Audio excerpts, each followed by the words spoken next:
We're now going to have two technical industry presentations to provide insight into the technology opportunities and constraints in adapting to different spectrum policies. And the first presentation is standardization efforts to accommodate new spectrum policy approaches. And there he is. And that's Nokia Siemens Networks, Al Jetty. Thank you, Al. I will be followed by a presentation by Qualcomm. Okay, thank you very much, Peter. I'd like to thank Georgetown and PCCA for having me here today. At first when Peter said that he'd like me to talk about what's going on in standards related to spectrum policy, I said, well, sure, I can do that. I said, you know, there's a lot going on, though, and it could take a couple hours. He said, well, can you cover it in just a half hour? And I was like, just, wow, okay.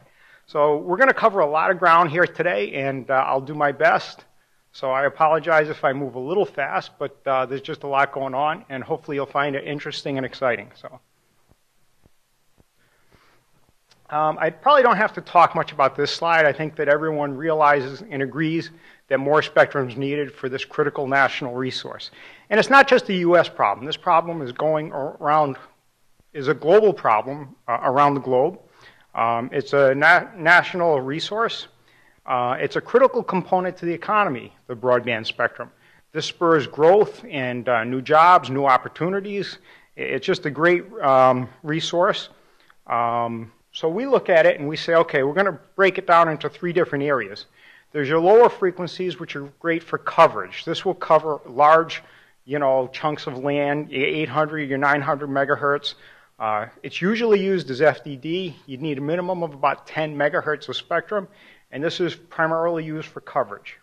A lot of operators today, they're going to then build upon this coverage with another layer for capacity. And here they're going to start using some of their higher frequencies.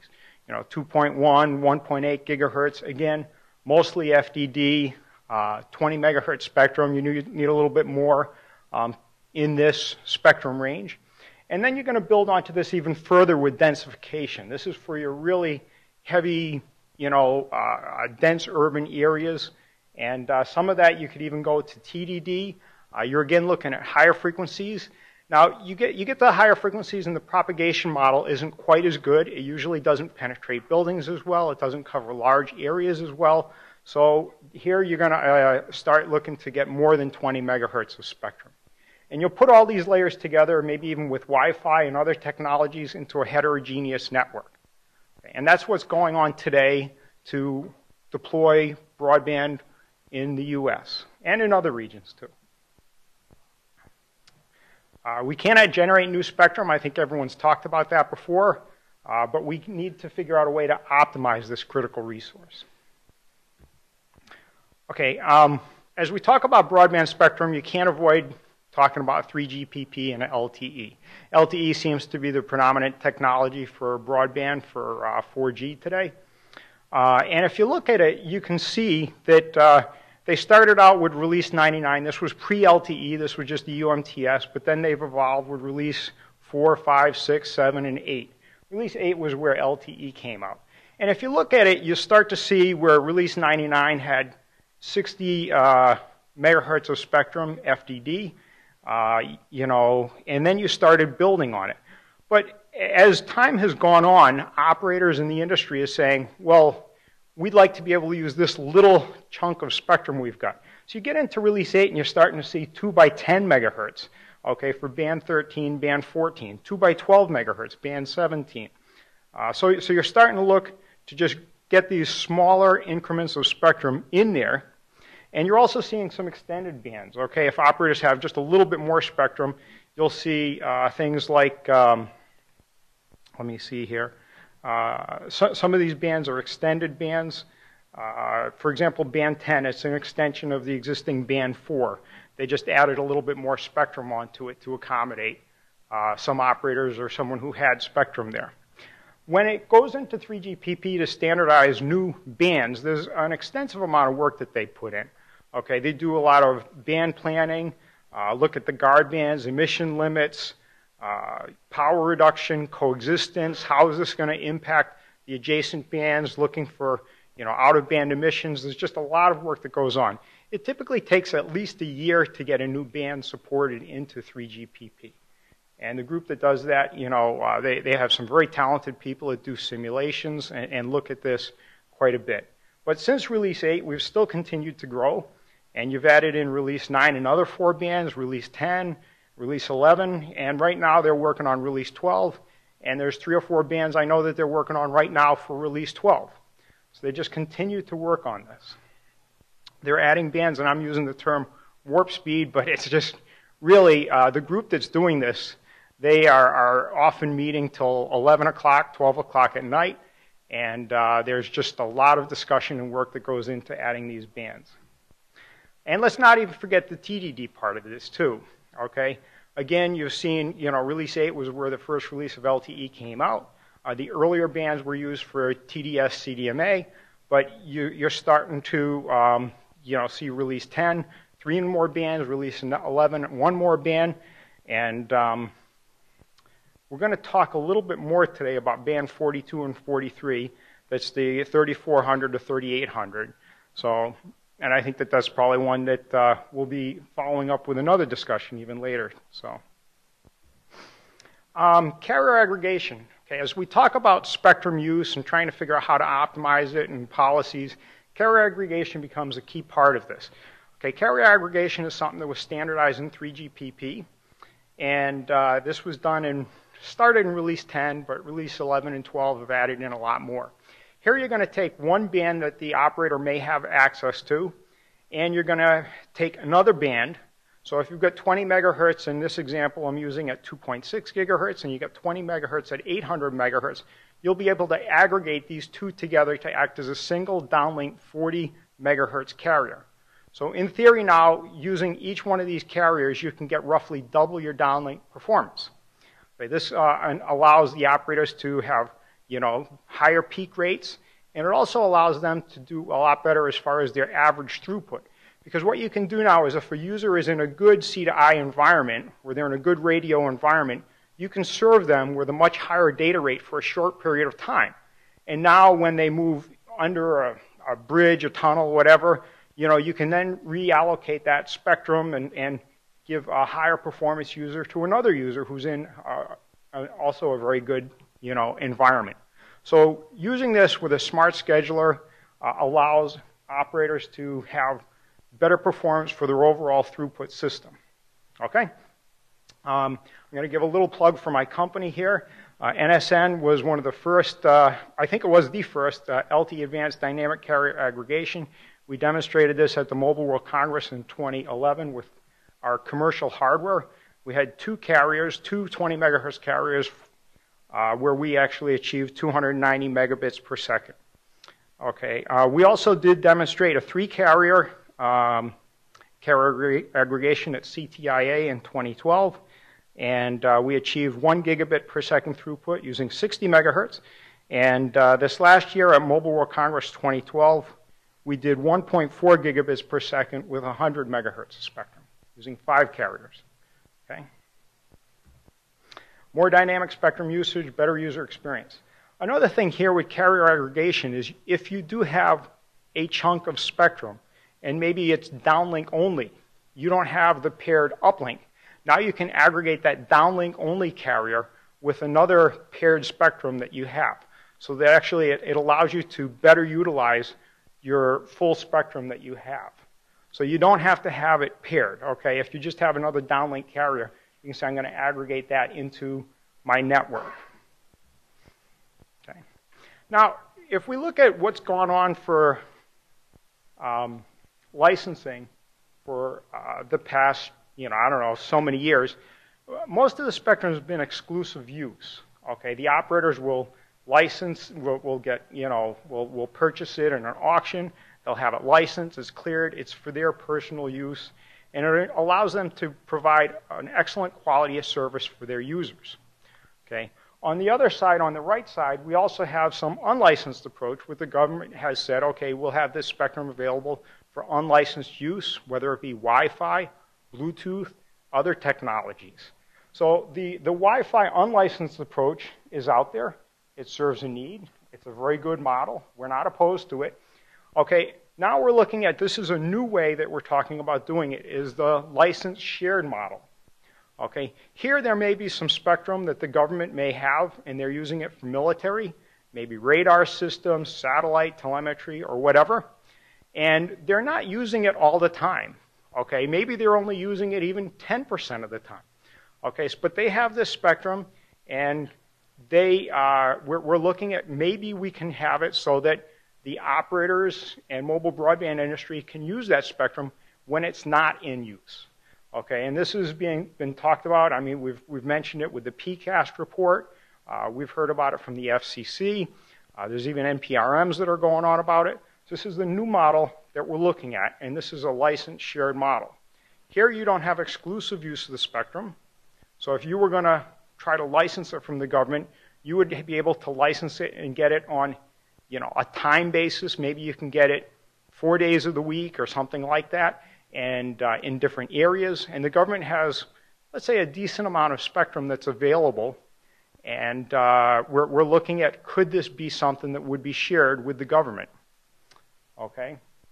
And when you look at this, there's been a number of systems, and I'll talk a little bit more about this in CSMAC, but they have, maybe like 20 radar jamming telemetry systems that are using different chunks of spectrum. So they're using little bits of it, and little parts are being used in one region and maybe not in another region. So it's complex, and you'd have to set up some database on how to license and use that spectrum. Okay. Here I'm going to show an animation on how we see that this license shared access could happen. Okay, over on the right side, you've got the incumbent, which might be the Department of Defense, military, Navy, whoever, or it may be a number of incumbents. Maybe it is, the Department of Defense, but maybe it's the Navy, the Army, the Air Force, but they're all incumbents that have use of the spectrum.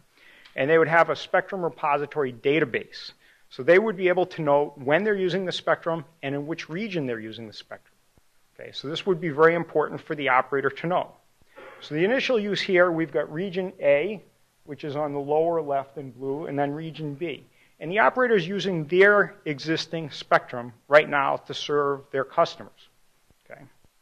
Now, maybe the military now says, hey, I'm ready to share, license share spectrum in region A.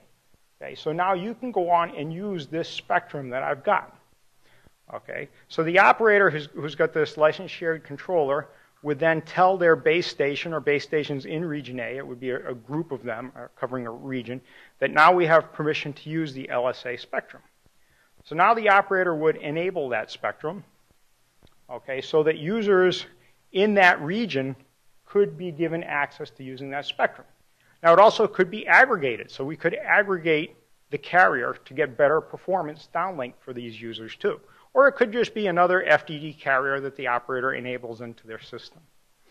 Okay, but the idea here is that it would either be used by the operator or it would be used by the incumbent, not both simultaneously in the same area. Okay, they have to work out the sharing agreement.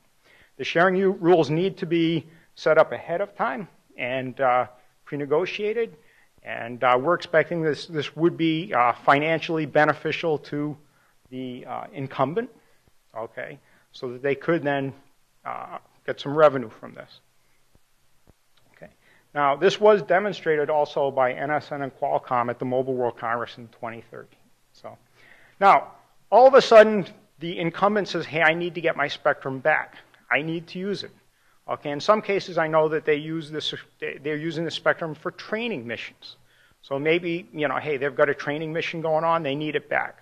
So they're going to then send from the incumbent to the repository, hey, I need my spectrum back. Give it back. So the LSA controller then sends a message down to the base stations in that region to clear the spectrum. Okay?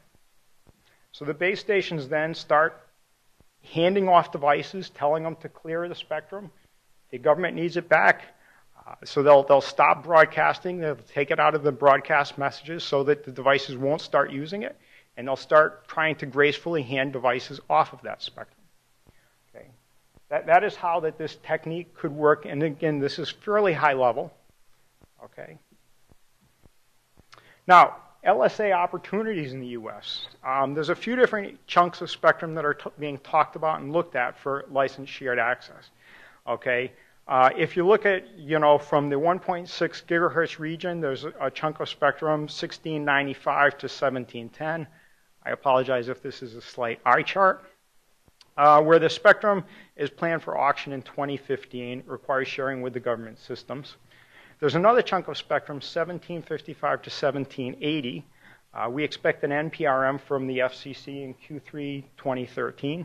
And this chunk here we see is really an excellent piece of spectrum that the mobile broadband industry could use here in the United States.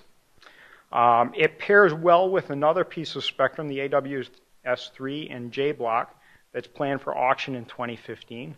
So the two of them could pair up, and you'll see that they pair up quite nicely with the AWS1 band, which is 3GPP band 4 standardized. So that one we see is really a great opportunity. Pairing up with the 1695 to 1710, that's 15 megahertz of spectrum. It would pair up likely with the broadcast auxiliary service spectrum, which could have some challenges trying to have the operators use that. Okay. There's also some talk going on about using the 3550 to 3650, and the FCC issued an NPRN in December 2012. And NSN sees that as a good piece of spectrum that could be used. It doesn't have a good mate to pair with, so we see it probably would be best suited for TDD. And because of the high frequency range, we see it probably would be best suited for small cells. Now, I'm not saying that that's the only use. I mean, there's plenty of bright people out there who could figure out how to use it other ways. But when you look at it and try to say, okay, how much guard band would you need to try to support it with FDD? It gets complex. You start, reducing the amount of spectrum. And so like I say, we see this as probably the best use would be for TDD. And right next to it's another piece of spectrum, 3650 to 3700, which was also in the NPRM. That's currently lightly licensed in the US. And there's a number of WiMAX systems that are using that today. And WiMAX being a TDD technology, this piece at 3550 to 3650, if that was also TDD, could work out pretty well. So the sharing at 1700, again to the upper block, this is being worked out in Commerce Spectrum Management Advisory Committee, CSMAC, which is working with NTIA. As I said, the spectrum is currently used by military and satellite weather. The CSMAC reports, I know a couple of them were already published back in April. They're slated to be finalized. I believe it's in mid-July, I think is what the latest date is. I'm sorry.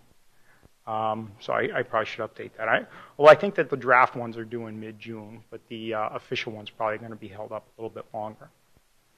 And as I said, the government has many different systems using this spectrum, whether we're talking about radar jamming equipment, telemetry, just a number of different systems out there. At 3600, it's currently in use by the government in military systems for high-power Navy radar, satellite. This spectrum aligns quite well with TDD bands 42 and 43, as I'd mentioned earlier. And we see this would be excellent for cellular small cells, and it also is used internationally, okay, because it is a 3GPP band. There's a lot of other regions that are already using this and planning to use this for TDD. So, and it also is standardized in the ITU as an IMT spectrum band. Okay, licensed shared access in 3.5 gigahertz. As I mentioned, and I think it's already been talked about a little bit today. Let's see here. Get ahead of my notes here. Okay. There was FCC NPRM that proposed a 3-tier approach, which was based on the President's Council notice that came out in 2012. They were proposing a 3-tier where the incumbent, which would be the federal government or satellite systems, would have priority use, would have, you know, they're the incumbents. They own the spectrum. But they're proposing it could be shared with a priority access group of users as well as a general authorized access use group of users. And NSN, we as well as other companies, I believe 4G Americas and other companies said, we think it would be better suited for everyone if it was set up as a two-tier approach. Now, when you look at licensing spectrum, okay, I know everyone talks about Wi-Fi and how great Wi-Fi is. I have Wi-Fi. I love Wi-Fi. However, there are problems with Wi-Fi if you look at it in a dense urban environment. I was reading recently in Seoul where someone had taken a study. And the problem here is that you end up where you've got a lot of businesses all with Wi-Fi. You might have a downtown area where we've got 20 companies all with Wi-Fi, signs out front, hey, I have Wi-Fi, free Wi-Fi here. What happens is because it's not well managed, okay, no one's coordinating.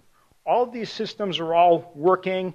You've got, you know, channels, you know, creating a lot of interference with other channels.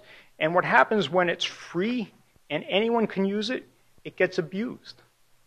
And it isn't properly managed and set up and engineered. And because of that, this study said that it was like 20 to 30% efficient. So you are wasting a large chunk of bandwidth and spectrum by not having it well coordinated and efficient. So free is good. I mean, when someone says free, I'm going to be one of the guys in line. But I'll tell you, it's probably, you're not going to be able to get a whole lot out of it. It's a lot less efficient than if it was managed and owned by a licensee. Okay? So we like to reiterate here, and I want to make this clear, that we prefer, and I believe all the operators in the US and mobile broadband industry prefers having exclusively licensed spectrum. It's clearly the best option. This allows them to set up the quality of service that they need for their users and set up and manage their network in their own way. Clearly the best alternative. However, as we've said before, spectrum is a limited resource, and we may have to come up with alternative ways of trying to figure out smart ways of sharing this and use it amongst different people. Okay. Only when exclusive use is not available in a reasonable time frame or cost is when we start considering and looking at licensed shared access. And on the earlier side, we were talking about the CSMAC group. As I recall, their report said that to clear the spectrum would cost, what was it? It was like $18 billion in 10 years. So we're talking about a large cost in a long time frame. I think that, you know, as a taxpayer, I'm not a huge fan of spending $18 billion. But if we could figure out some smart way of licensing this that works out best in everyone's interest, then I think we need to take a look at that.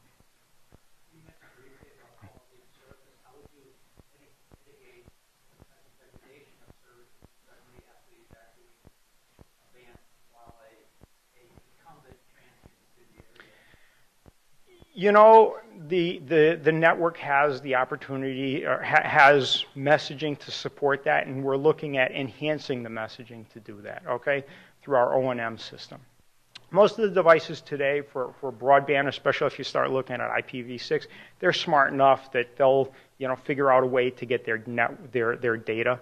And like I say, we're looking at that. You know, when you say the government wants to free up that spectrum, are we talking free it up within 10 seconds, or are we talking about freeing it up within 5 minutes? Because, you know, we have had demos where we can do that, and, you know, we're looking at, you know, further enhancing that demo and building more messaging on top of it.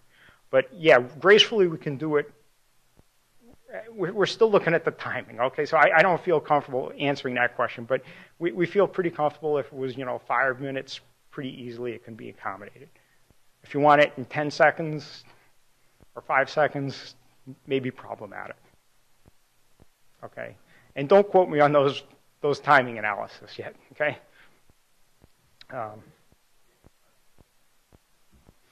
Okay, now as I started talking about trying to integrate Wi-Fi and multiple technologies, LTE, UMTS, etc., we start getting into what's called a heterogeneous network, okay? And most of the operators today have this.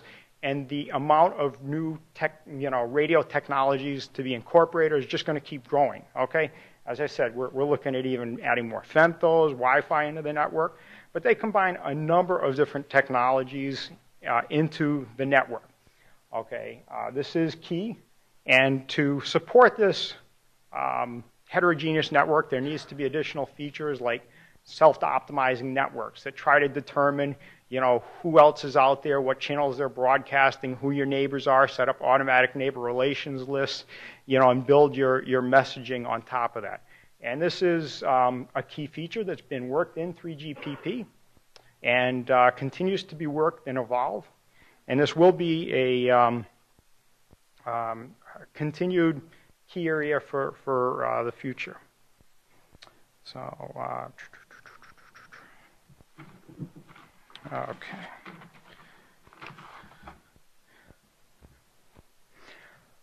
I've talked a lot about Wi-Fi, and I think everyone in here seems to have a smartphone that uses Wi-Fi. This is from a Cisco Visual Networks Index report. Okay, and on the left you can see the growth of both cellular traffic, or of cellular traffic, and the offloaded traffic. And you'll see the yellow bar on top is traffic that's offloaded to Wi-Fi from cellular. And it just continues to grow. Today it's probably about 50 to 60%, and it's going to continue to grow. And the estimate from Cisco is in 2017, 54% will be carried over the cellular network, and 46% will be offloaded to Wi-Fi. Now, to support this huge growth, and by the way, on the left-hand margin, where it shows those numbers, that's in, let me see, exabytes per month globally. And this also is just mobile devices. It does not include tablets and PCs. So this is just mobile devices that came from Cisco. An exabyte, for those of you who aren't familiar, is 10 to the 18th bytes, or 1,000,000 terabytes. So we're talking about a big number of, a huge volume of traffic. Now, to support that on the right side, you look and you say, okay, today you've got, and actually it's less than 655 megahertz, because this is what's defined in the standard. In the US, they actually allocate, instead of having 100 megahertz, the US only has, let me see, about 75 megahertz at 2.4. And 5 gigahertz isn't really being well used. There's 555 megahertz defined in the standard. I think the US only uses maybe 195 megahertz. So the plan, though, is that we're going to add another chunk of spectrum, and that's already it's already in the standard. If you look, the chart says 2010, okay, and as we've evolved forward, I don't know if you got devices out there yet, but in the 2015 timeframe, you'll have, an additional 7 gigahertz of spectrum at 60 gigahertz band. And that'll be out there in 802.11 AD. I see a question. I thought they were going to hold to the end, but okay.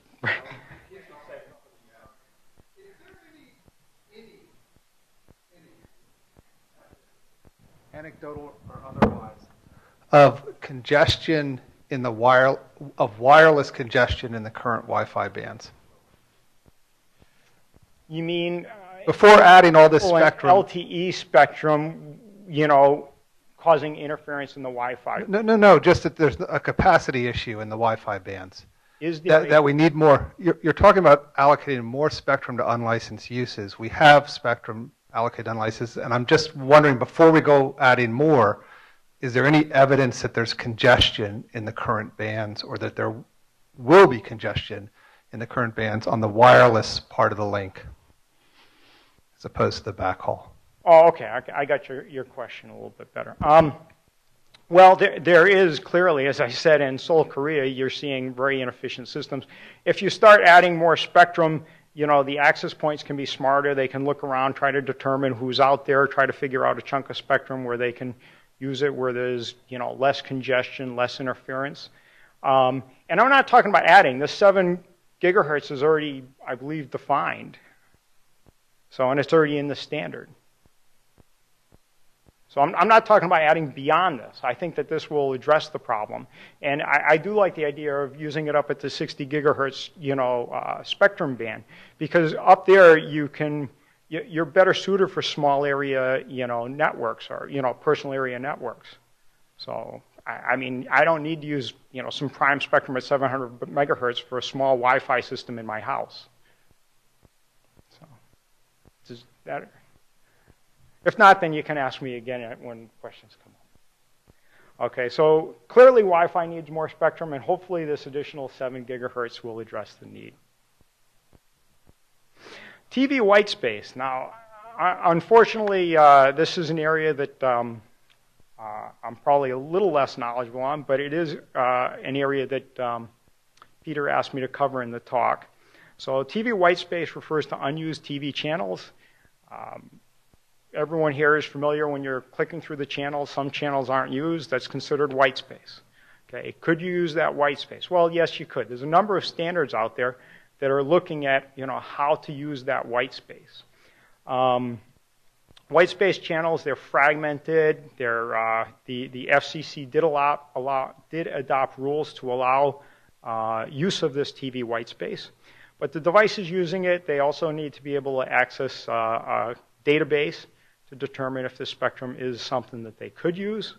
And they need to also have geolocation capabilities. I believe that many of them also need to have spectrum sensing so that they look and see if other people are using that spectrum. And you do need to have spectrum sensing too, because if you're using a chunk of spectrum and a TV channel pops up and lights up, you need to be able to know what other channels might be available so you could go to that. So here I've got, just a quick diagram showing how that some of the TV white spaces exist. Okay, it may exist. This would be in one region. A different region may have different, areas of spectrum that's used and unused. Another comment is that it will vary with time. Some TV channels go off the air at certain hours and then come back on. And also, if you look in the dense metropolitan areas, you're going to probably have not a lot of white space. The more white space you've got is in more of the, the rural environments. And, so in those rural environments, you probably have more white space you can use. But for a lot of needs, there's not that great of a need in those areas, too. So, standards related to white space and license shared access. There's a lot of work going on in IEEE. 802.11f is Wi-Fi deployments in TV white space. 802.22 wireless regional area networks. 802.19 is coexistence methods with TV white space. IEEE DISPAN, which I think used to be called IEEE, had a different name. I think it was like 1900. They're looking at protocols and data models for repositories that could be applied to license shared access. IETF, they've got a protocol to access white space database. They're defining, and they also have a plan to extend the database for use for other white space, which could be used for the license shared approach that I just mentioned. ETSI has been involved here, as well as the European Union, looking at this for a number of years. They've got reconfigurable radio systems group, and they're looking at TV white space also, as well as license shared access and authorized shared access usage. And their roadmap includes looking into cognitive radios and defining standards for that. 3GPP, which I touched upon, they're likely going to have to define new interfaces for license shared access controllers and repositories, so that in 3GPP, an operator would have product that would have a standard interface to access these repositories and controllers. Spectrum sharing in Europe. The European Commission, as I said, is looking to identify more spectrum for wireless broadband. They're studying TV white space and license shared access. Their focus today is on 2.3 to 2.4 gigahertz, okay, under a license shared access regime. And you can see here that on the lower graph, that spectrum, the use varies by country. In some countries, it is being used for military purposes and defense. Some of it's being used for telemetry. Some of it's being used for camera, cameras having some wireless link. Okay, but right next to it is the unlicensed chunk for Wi-Fi and Bluetooth at 2.4. So this is something that the European Commission has been looking at, and they're very interested in this also. I was reading a report, and I can get you a copy of it, and it said that this is out of the EU Commission. They estimated if they could add an additional 200 to 400 megahertz in shared access spectrum, it would boost the European economy on the order of several hundred billion euros by 2020. Several hundred billion euros. So it's a very significant chunk of money for their economy. Here I'm going to move through this one probably a little quick because I'm running out of time, but I'm just including a little bit more background on 802.22 and 802.11af. The 11af, instead of being called Wi-Fi, is being nicknamed White-Fi because it's the white space is Wi-Fi. And in summary, additional spectrum is needed for this critical national resource. The below 1 gigahertz range provides coverage for the network, and between 1 and 5 gigahertz would be used for another layer for capacity on the network. Exclusive licensed spectrum is clearly preferred, and I was told to make sure I get that point across, okay? But that may not always be available. So if it's not available, having some way that the operator could get a license to share the spectrum would be possibly a viable alternative. I think the operator, when they look at rolling out a new band, it costs them a fortune. Everything from, getting the band certified into the devices, rolling it out, new antennas, new radio cards, et cetera, et cetera. There's just a tremendous amount of work. And they're not a huge fan of doing this if they're not going to have much access to the spectrum. Or if you tell them you can use it, but it's only in Iowa. It doesn't help them a whole lot. So as I recall, at the 3.5 gigahertz in the NPRN, it was estimated that 60% of the country would not be available for using this spectrum, just because of if they were going to use these wide exclusion zones. So hence, just instead of setting up these wide exclusion zones, if we could figure out some way to share that spectrum with a data repository, it would work out, where hopefully everyone could be accommodated. We see the need to maximize spectrum harmonization for a global economy so that what's used here in the US is also used in other regions. It, economies of scale, gets prices down, suits everyone's needs. And LSA is a valuable additional tool for spectrum optimization. Again, exclusive spectrum access is always preferred. Just in case I missed that point, okay? And with that, I'd like to say thank you very much. I apologize if I ran over, and I'd like to acknowledge a couple of my colleagues who helped me out a bit with this.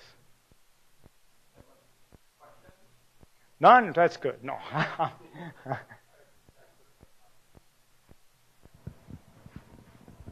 It seems with the database model that you're coming up with, this is prime technology for doing a commodities exchange. Is there any thought to having some sort of exchange set up so that it goes to more than one carrier or one authorized sharing?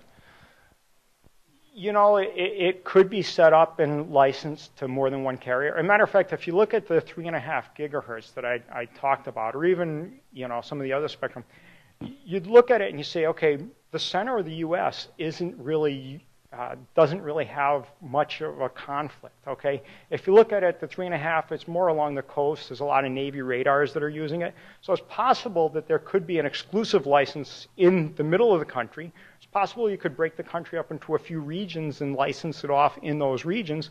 And then it's possible that along the coast you'd have some licensed shared access model. So there are multiple solutions. And I think that that's a great question. Okay, I don't have a good answer for, is someone looking at that? I think we have looked at it and said, gee, it may be possible to have exclusive use and then license off, shared access on some of these regions. Does that answer your question? Okay. You're shaking your head yes, so I was kind of thinking, okay, I scratched it. The model does not preclude that.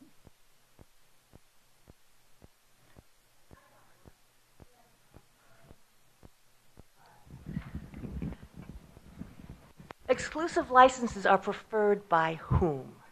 Are preferred by the operator in the community. That way you can guarantee a quality of service. The operator, the companies that operate under what Blair Levin described as the XG business model, not the guys who are in the NG business model. They don't think exclusive licenses are preferred.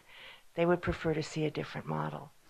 And I will leave it at that. Okay. Can you tell me, though, really? I mean, seriously, can you give me a list and why? Well, you could take a look at the FCC NPRM. Oh, well.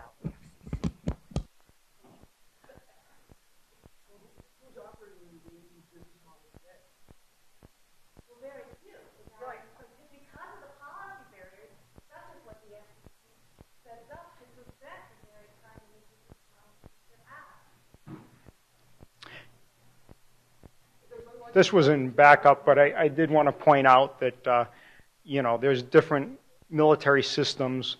You know, some of them are satellite receiver stations that are using. So there's a number of different users in these bands.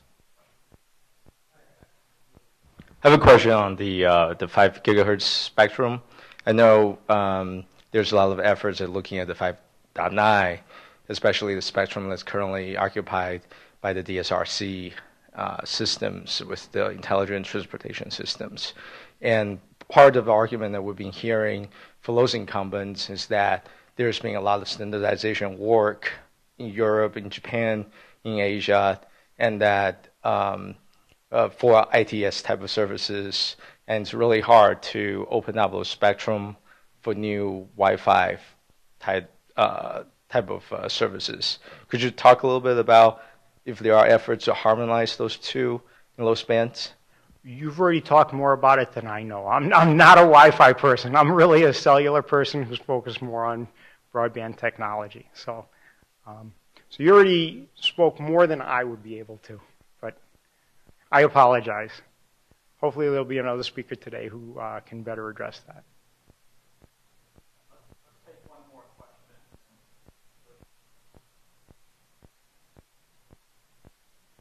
I have one question. What's the typical lag time between 3GPP trying to standardize something? The lag time between 3GPP deciding in a study group to try and standardize a feature, and then when it can actually be brought to market, just kind of roughly. Yeah, typically it'll take about a year to get a standard in place in 3GPP, and then you're talking about, you know, maybe another year to get all your test procedures in place for it. That would be done in GCF, Global Certification Forum, as well as RAN 5. And then you're still looking at maybe another year behind that before products come to market. And the timeline, really, it varies a lot based upon, you know, what's the demand for this product? Okay, is this, you know, a small market in one country in Europe, or is this, you know, a large market like U.S.? If Verizon or AT&T all of a sudden tomorrow said, boom, I just magically got this chunk of spectrum, it would go a lot quicker, okay? Right, okay. I'm sure you can appreciate that. Sure. All right. All right, thank you very much.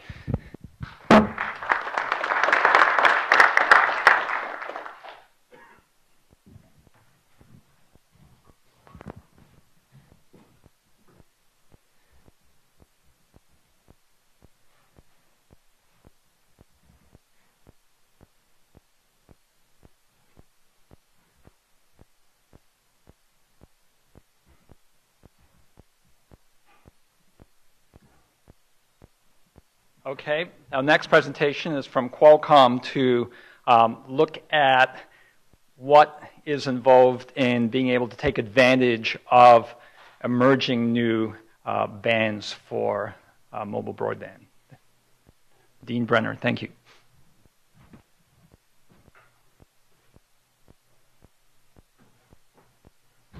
Okay, good morning, everyone. I'm Dean Brenner from Qualcomm, and thank you, Peter, for inviting me to speak today, and thank you to Georgetown for being the host. So let me start on a point of personal privilege.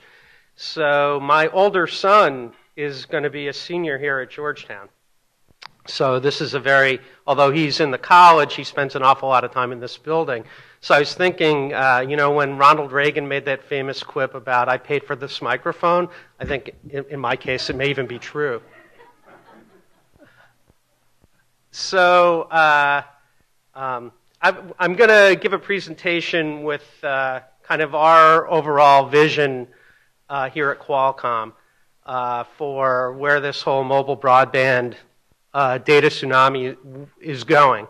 And when I do that, so the way we try to think about it, for those who don't know Qualcomm, we're the world's largest supplier of chips for cell phones and tablets and other wireless devices. We're also probably the leading inventor of new technologies for 3G and 4G. We license our technologies to partners all over the world, including our friends at NSN. And by the way, we make chips for cellular. That's kind of our legacy. But our chips also support Wi-Fi. We have a growing business in that side of things. And all of our chips are multi-mode, meaning we don't just make a 4G chip. If our chips have 4G, that means they also have support for 3G and 2G, and sometimes multiple 3G and 2G technologies. And all of our chips are and then also possibly and growing to an ever-growing extent, Wi-Fi, Bluetooth, FM, other GPS, other technologies.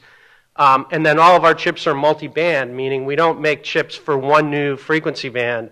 All of our chips support as many different frequency bands as we can possibly support. And by the way, we're doing all this at the same time that we're trying to decrease the geometry of the chip. So we're constantly going and planning to move to a smaller node of chip. We're actually, Qualcomm, we don't actually make the chips ourselves. We're the world's largest fabless semiconductor company.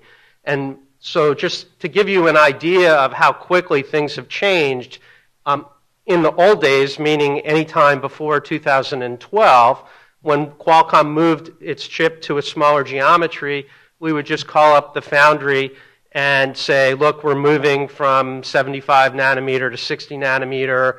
We're going to need X millions of chips. And they would always say, fine, no problem. And at that time, for those years, we were just using one foundry. No problem, because whatever geometry we were moving to, desktop computers and laptops had already moved well in advance to that geometry, and so there was plenty of supply. There was no new investment required by the foundry to support the size of chip we were making. Well, in 2012, something quite amazing happened, which is Qualcomm, we moved our chips to 28 nanometer, and we were first. The desktop folks weren't telling the foundries that they needed 28 nanometer chips. We were the first ones, and as a result, we had this situation that we struggled through that we call excessive demand, something of an oxymoron, right? So we had so many handset vendors looking for, and it's actually the chip that's in this phone, so many handset vendors looking to move to the smaller geometry and wanting the most advanced, highest-end chip from Qualcomm that we actually had inefficient supply. So we actually worked through that for a whole year, and we now use 4 different foundries, and we're planning for 3 nodes down the road. And again, I think it'll never again be a situation where the desktops and the laptops are going to the smaller geometry before mobile is. It'll be just the opposite. So having said all of that, the vision I'm going to present, we feel as a leader in the industry a heavy burden. And the burden is, I don't think it's good enough for Qualcomm to just have a vision for ourselves, although we obviously, as a publicly held company, we need to do that. And I don't even think it's good enough for Qualcomm to have a vision for the U.S. industry and where the United States is going, because the markets are so global today.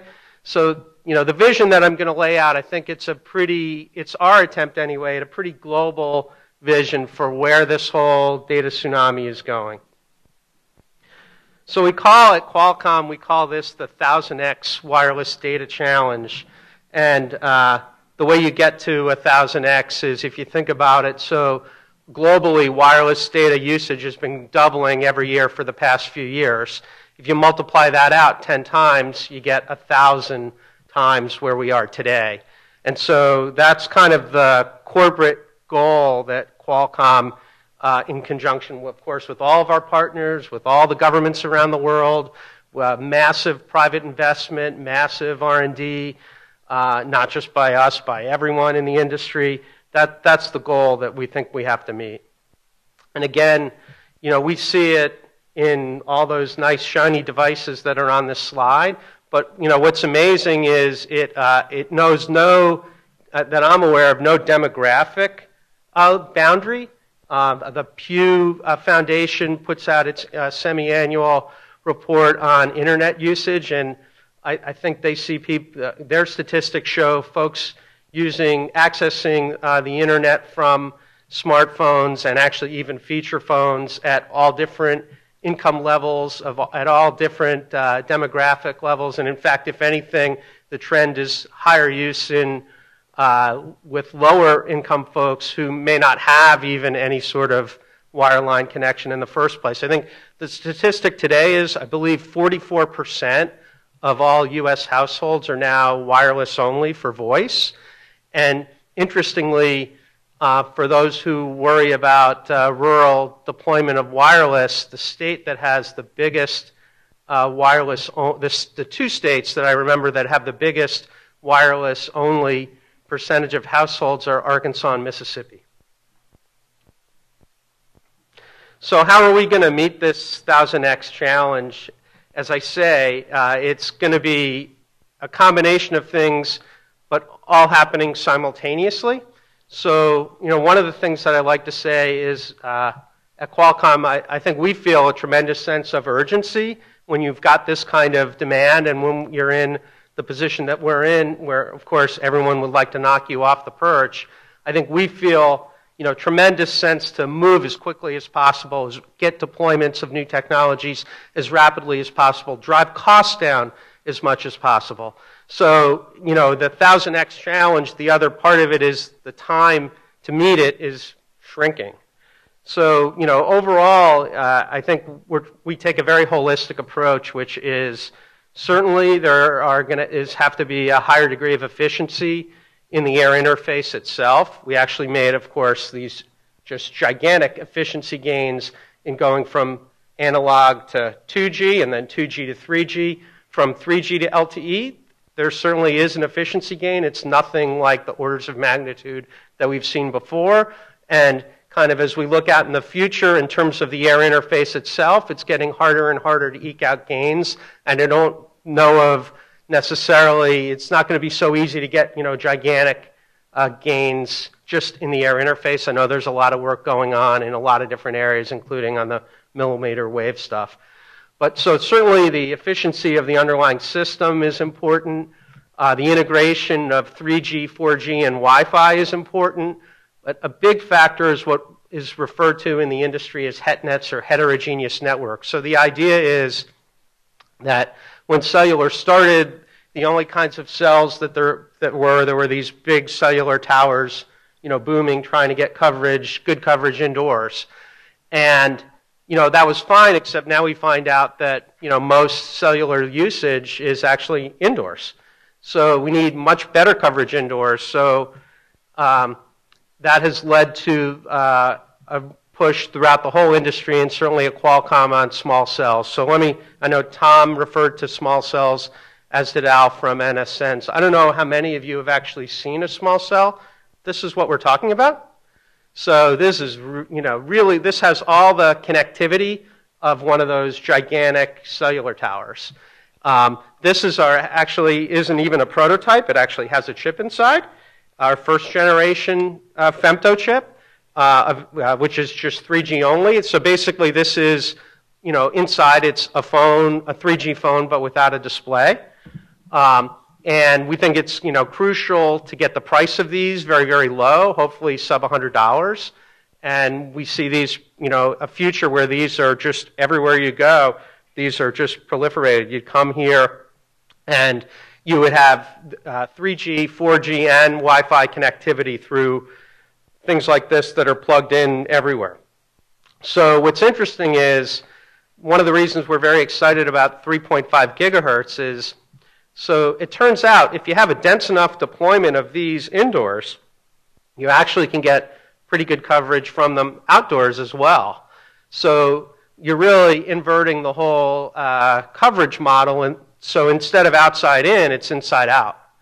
And we see having a dedicated spectrum band for small cells So you're avoiding interference problems between the small cells, or at least minimizing them between the small cells and the macro cells is great, and that's why we're big advocates of small cells at 3.5 gigahertz.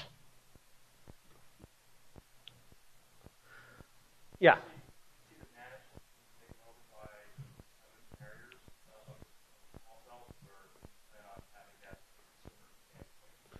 Yeah, so just Qualcomm, we're very open to how this is going to play out, and I think no one actually knows. What I will say is the way you get such big capacity gains by having these is in having them be operated in conjunction with a network. We don't see like a greenfield network of these. Obviously, a big factor would be backhaul.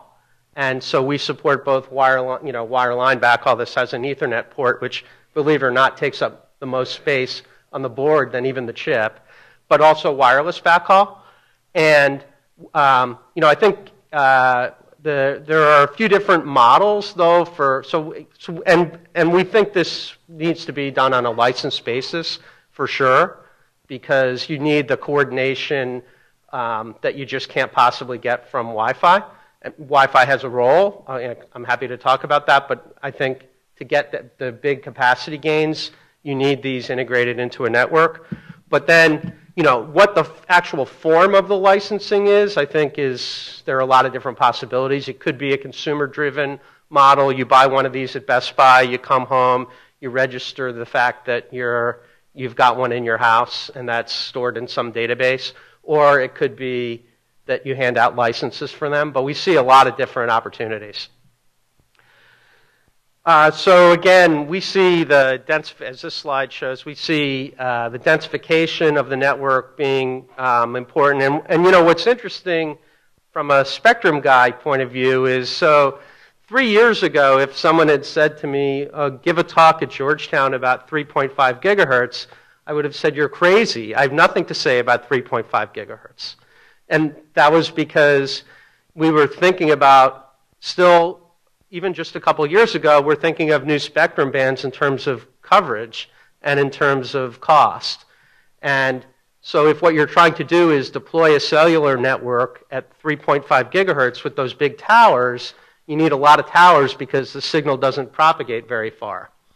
But if what you're trying to do is deploy these small cells, which have, operated obviously a significantly lower power than the big cellular base stations, then higher frequencies are great because we don't want the signal from these traveling very far because, again, we're trying to avoid interference. So I think it's a good example of, in the spectrum world, never trying to jump to a conclusion forever and closing a book and always being open to new ideas. So let me talk about this slide and it's similar actually to a slide that Al had, and sort of talk about our overall approach and why I think the work that Tom Power and the OSTP team in the White House is doing is so important, but where it fits into the big picture, at least in our view. So there really are three ways to hand out spectrum, and we need to continue moving forward with all three as much and as rapidly as possible.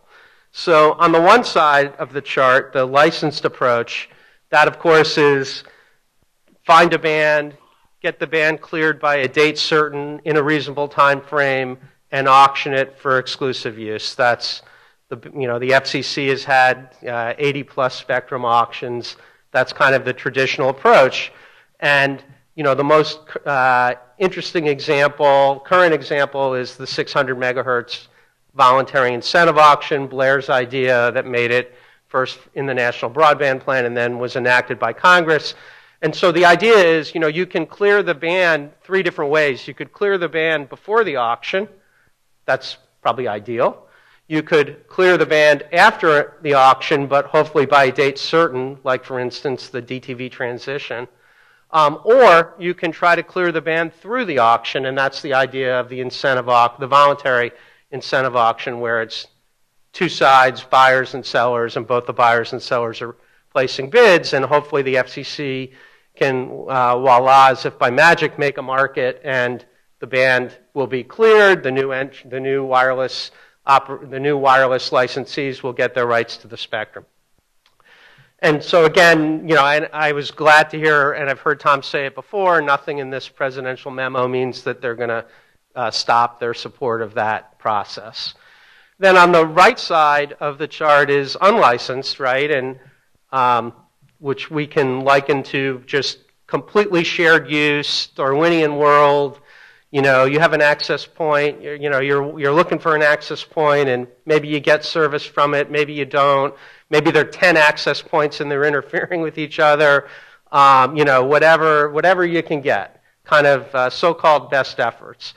And back to Coleman's good question in the prior presentation, the issue with unlicensed spectrum is the latest flavor of it, which is called, of Wi-Fi, which is called 802.11ac, uses wider channels than its predecessor. So it can get these really, really fast data rates, no surprise, by building a wider contiguous channel.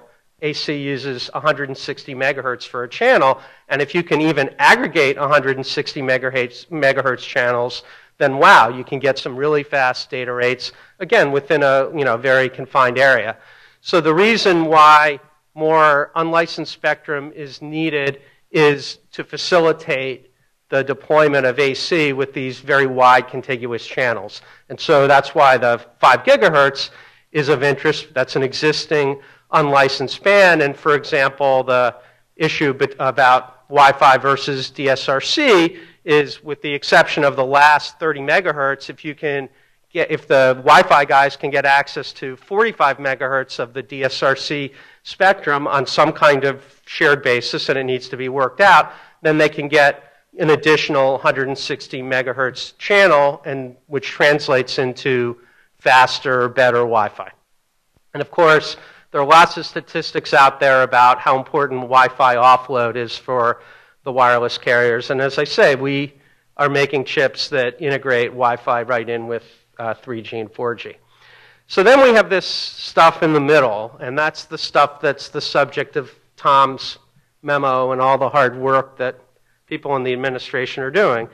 So I guess the first question is, why do we care about, what kind of spectrum is it, and why do we care about it?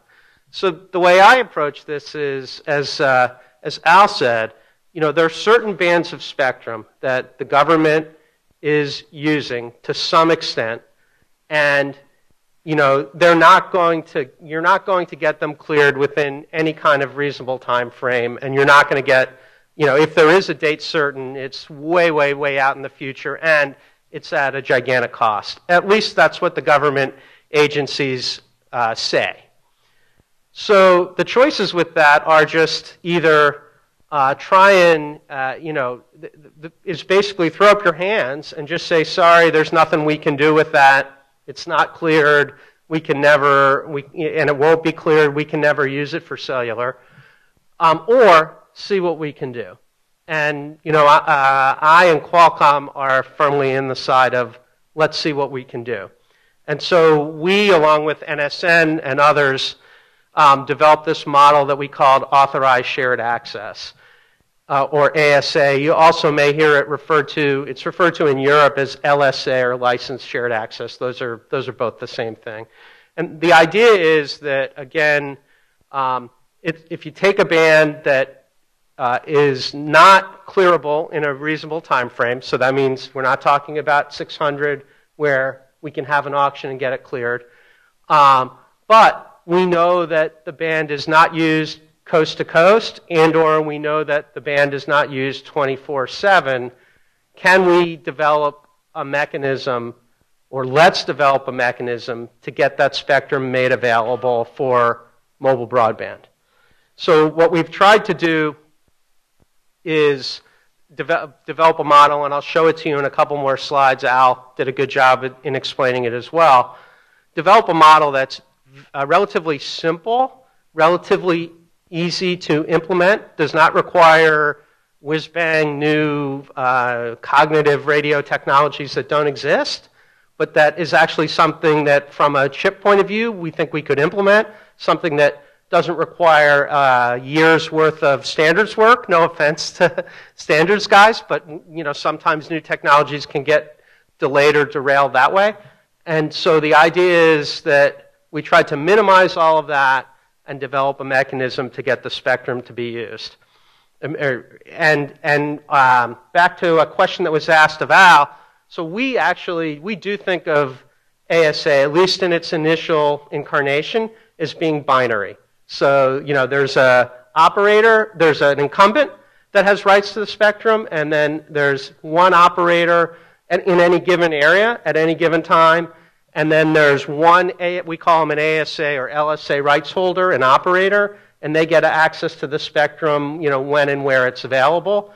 That way, again, and I'll show this to you in our chart, that way we think we have something that's, not highly academic, that's easy to implement, that creates rights that are well defined. So then the last two things that are on this chart by the racy arrow are topics that Al mentioned, which I think are also crucial to the overall vision. One is supplemental downlink. So Al described that. The idea is we have unpaired channels here and there, and heretofore we didn't really have a way to use them and integrate them into an existing mobile broadband system. Now, to be sure, we support both FDD, meaning paired spectrum, where you have one band for transmit and one band for receive, as well as TDD, where you're transmitting and receiving in the same band. But if you had, imagine you had just 5 megahertz, or you had 2 5 megahertz channels, it would be inefficient to just build a TDD system just for such a small amount of spectrum. So until supplemental downlink was developed, these kinds of unpaired bands, you would just kind of throw up your hands and say, sorry, we don't do anything with that. So what the supplemental downlink allows is you can take the unpaired channel, you can bond it to the paired channel, and you get much faster data rates on the downlink. And why is that important? Because we know from the traffic studies that there's far more traffic on a mobile broadband system on the downlink than on the uplink. And then the other concept here, which Al also touched on, carrier aggregation, which is the same thing as supplemental downlink, except for both the uplink and the downlink, basically building fatter pipes.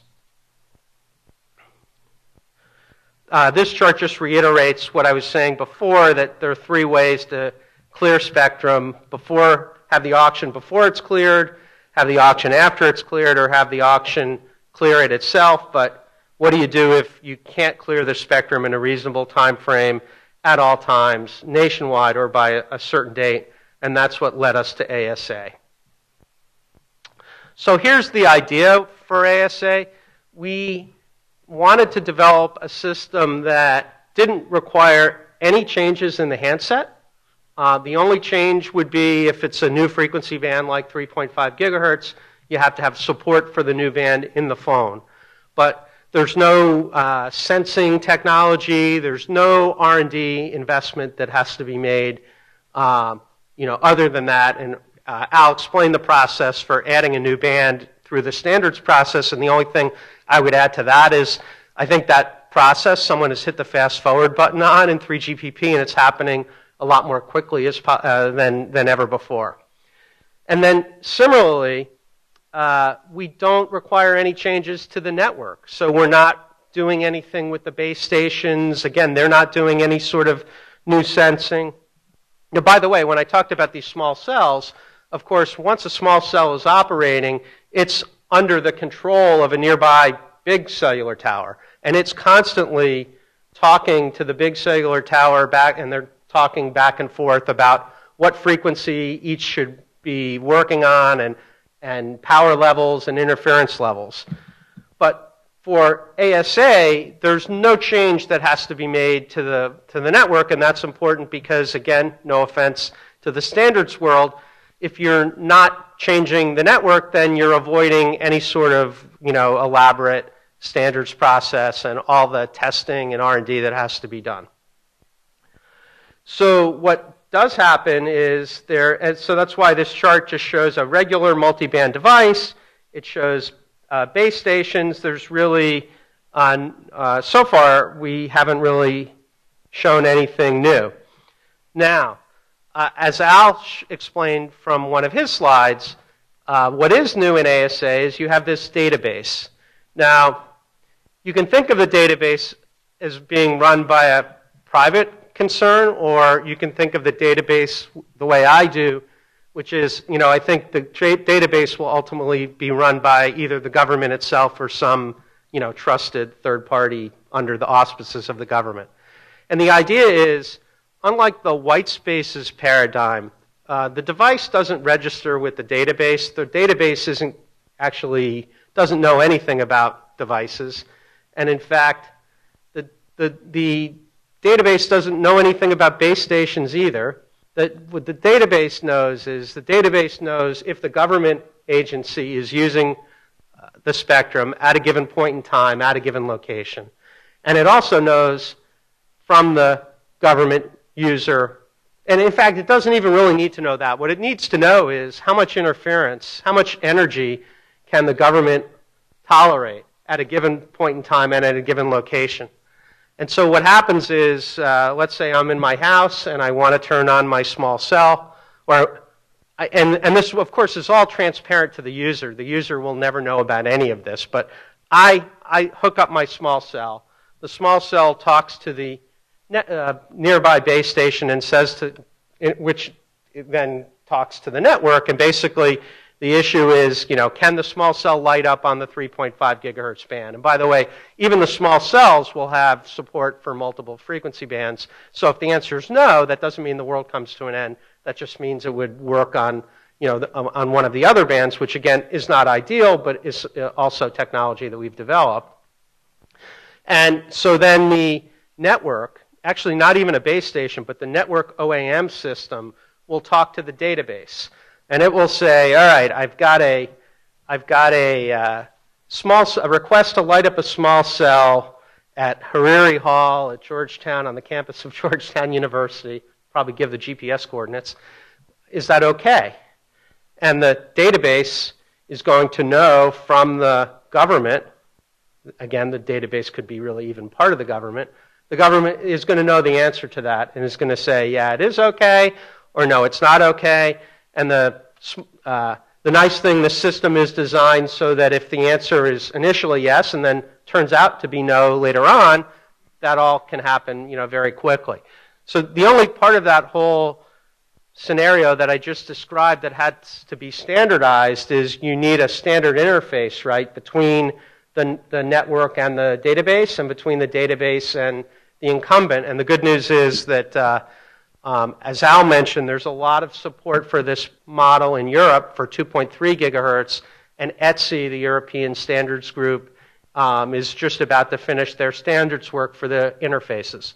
That's it. That's the only thing that needs to be done.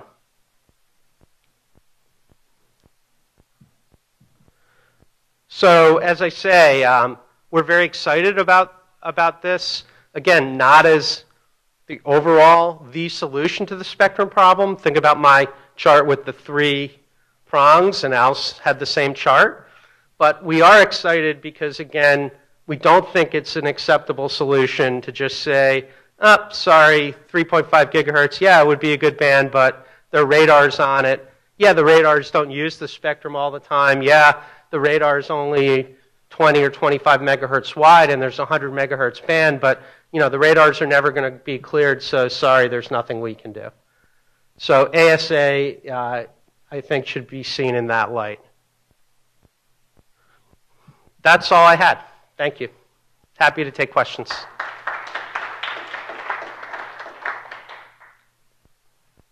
Yeah. Ridge Group.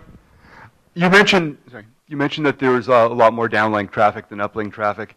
In fact, I looked at a study from Alcatel that suggested that in 2011, it was sort of 17 to 30 times more downlink than uplink. Yeah.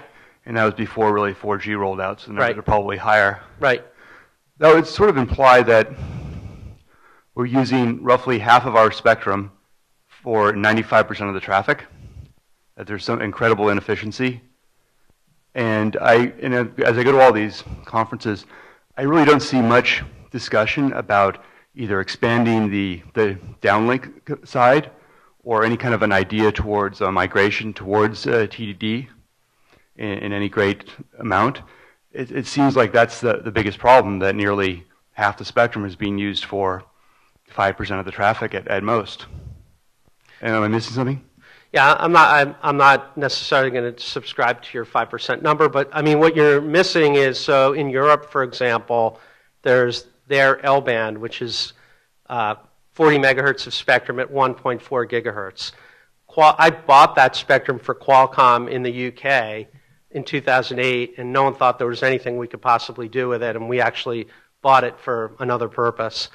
But since then, as we've seen this imbalance growing, we've latched on to supplemental downlink, and actually the European Commission is about to harmonize the entire 40 megahertz across all of Europe for supplemental downlink. And just today, 3GPP approved a work item for supplemental downlink. So supplemental downlink is definitely a big part of what you're talking about. Now it's true there are, there's almost a religious war between FDD and TDD, and the people who are on the FDD side talk about the inefficiency of, there's kind of inherent inefficiency of TDD. I don't really want to get into that. I mean, we obviously make chips for both, and obviously China is very gung-ho on TDD and has been in 3G as well as for LTE. So, I mean, I think the market is going to, have to work that out. Okay, but even if you add 40 megahertz to the downlink in Europe, which has, roughly on average, it varies by country, call it 500 megahertz of mobile broadband, that's just a drop in the bucket. And you're still using, half the spectrum for a very small fraction of the traffic. I mean, it seems like there should be some massive band plan reallocation to expand this downlink capacity. Yeah, I don't agree with that, but I will say the other thing that we're doing is, so no one's done any work on optimization of voice for all these years, right? Because we initially did the work with voice when we developed 1X. So in the early days of 3G, probably 15 years ago is the last time people were actually trying to optimize a voice and make it more spectrally efficient. So actually, we have a R&D group that has spent the last couple of years working on that, and so we have a new vocoder that's much more spectrally efficient, and we have WCDMA plus, we call it. So for 3G, we can be much more efficient in the way we use spectrum for voice. But I think the market will decide which of these technologies to deploy, and absolutely, the asymmetry is something that we're also focused on with the small cells, because we do see small cells as a TDD thing, because we think that there is other, the paired spectrum can be used for the uplink, and in the 3.5 band you have the issue that you don't know where the radars are going to come on, right? So you don't want to both have to accommodate the radars and also have a duplex gap.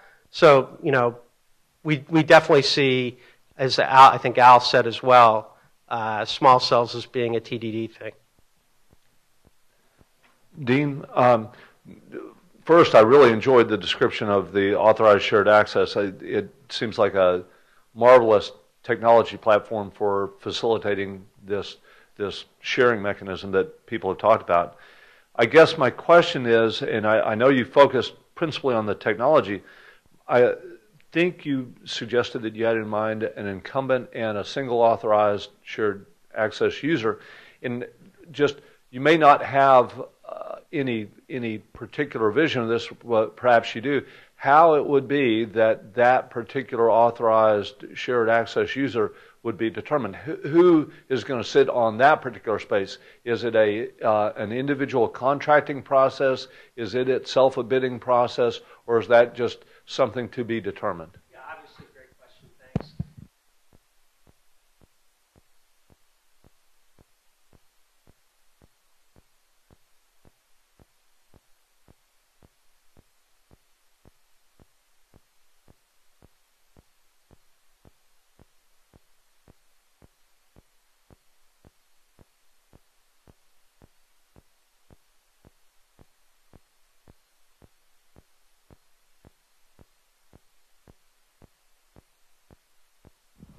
Sean Chen with the Energy and Commerce Committee.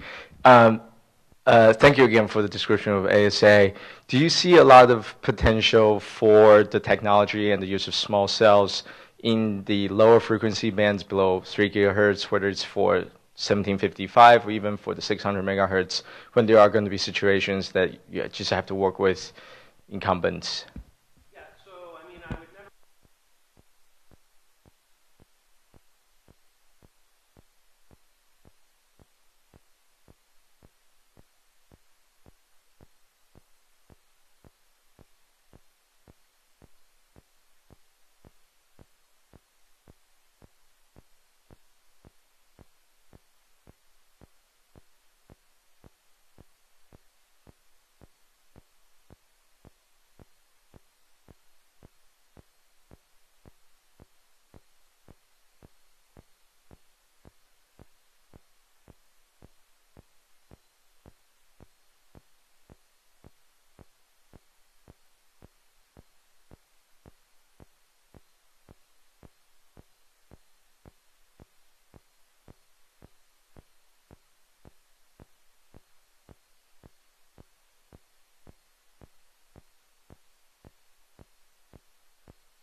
You touched briefly earlier in your initial discussion about millimeter band or terahertz.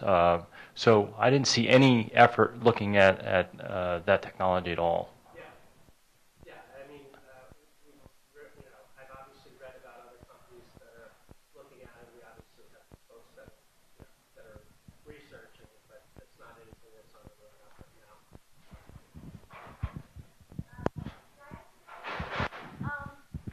With FirstNet, I'm sure. Would any of these technologies be applicable in the 700 megahertz band for FirstNet? Yeah, so pretty available for FirstNet. The other thing, though, there's one that we haven't described, which is also relates to spectral efficiency, which I think is potentially the FirstNet is device-to-device communication directly, no infrastructure. That's being studied at Qualcomm and around the world. It's called LTE Direct.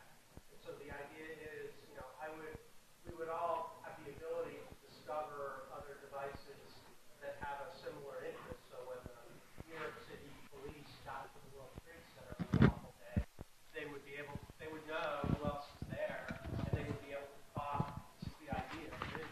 They would be able to communicate back and forth directly, even if the cellular infrastructure goes down. So I think I didn't cover that technology in my presentation, but that's I think certainly. I want to put them on driverless vehicles and send them out. Among others.